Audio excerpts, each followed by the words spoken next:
A body shifting underneath me woke me up, and I slowly opened my eyes, sliding my hands down on whatever surface they were resting on. When I did open my eyes, I looked back at a pair of tired red eyes staring back at me. "Sorry," Bakugou mumbled, running one of his hands through my hair, as one was bent behind his head. I moved my hand on his chest, hanging some of it off his shoulder, and twirled some of his blonde hair around my finger. "Don't worry about it," I mumbled, placing my face in the crook of his neck. Even the skin there was soft. "What time is it?"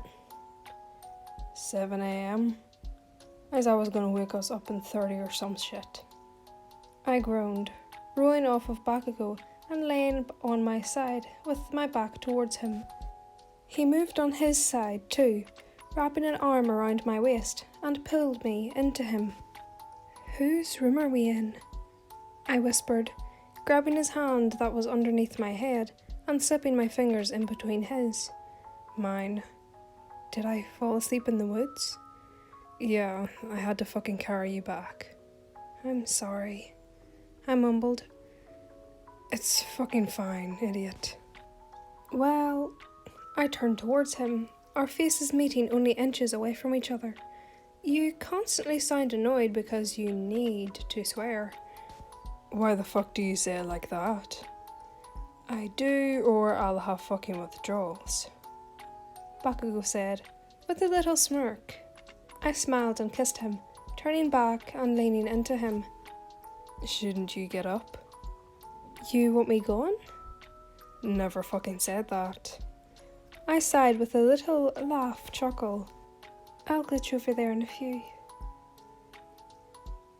What did I do the entire time during training? Oh, complete bullshit.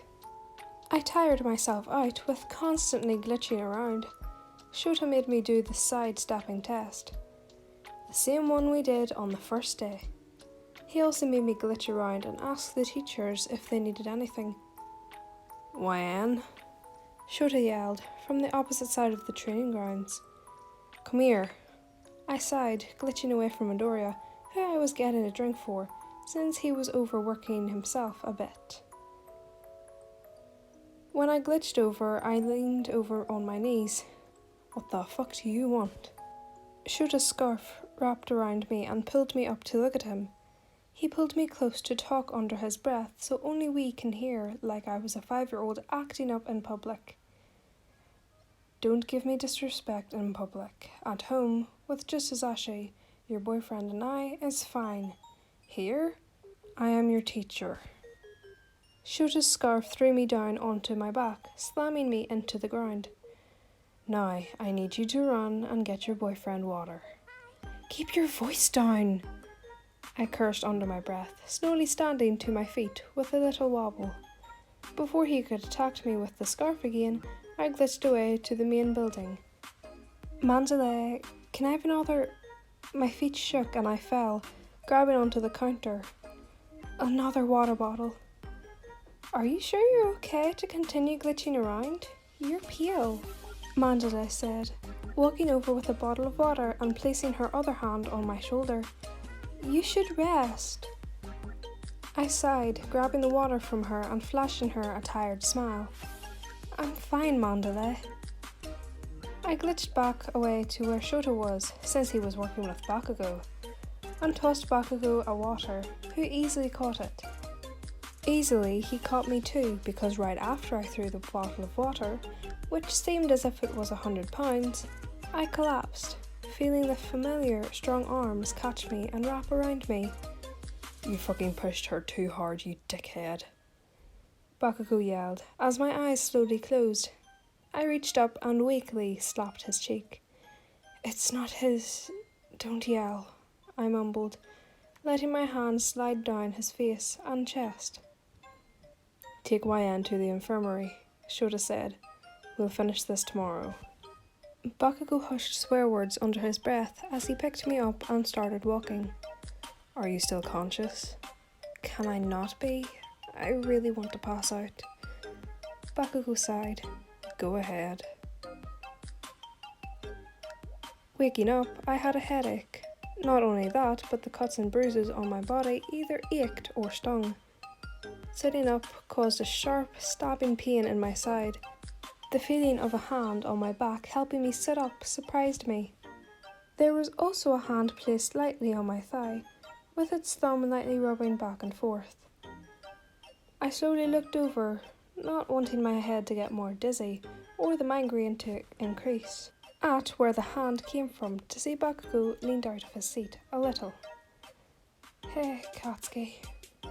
It came out as a whisper. "What are you doing here?" "I fucking carried you here." "You could have left," I mumbled, placing a hand over the one he had on my thigh. "Well, what if I didn't fucking want to?" "Oh, you're adorable," I said with a smile, reaching over and pinching his chubby soft cheek. "Shut up," Bakugou said, slapping my hand away with the one that was on my back as his gaze shifted to the side. "Are you still fucking tired?" I smiled. "Yeah, a little bit. Definitely not fully charged back up." "What time is it?" 8 p.m. I passed out around 6. I really woke up in a few hours? Bakugou chuckled. "What?"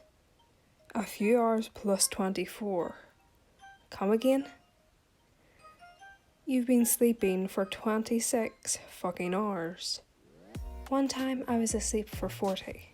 I grabbed Bakugou by the collar and pulled him in. "Hey." "Well, I'm still tired, so sleep with me." Bakugou sighed, but lay down on his side, wrapping his arms around my waist and pulling me so my front was pressing against his. He kissed my forehead before closing his eyes, mumbling some words underneath his breath that were unhearable. I snuggled up closer, if I even could, placing my hands on his chest and feeling the rise and fall of his chest.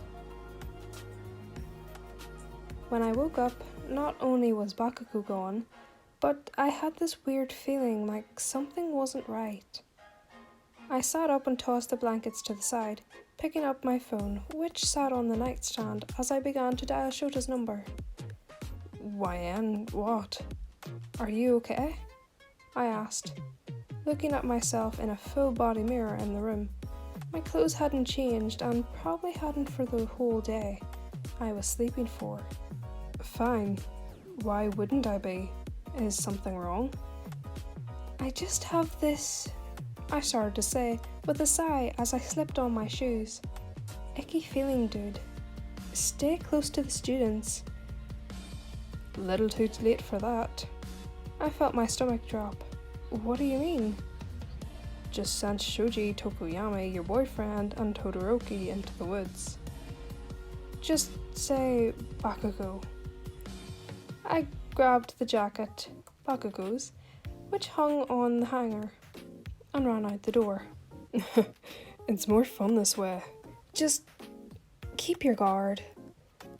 I hung up the phone and threw it into my pocket as I ran into the training field. What was this bad feeling really?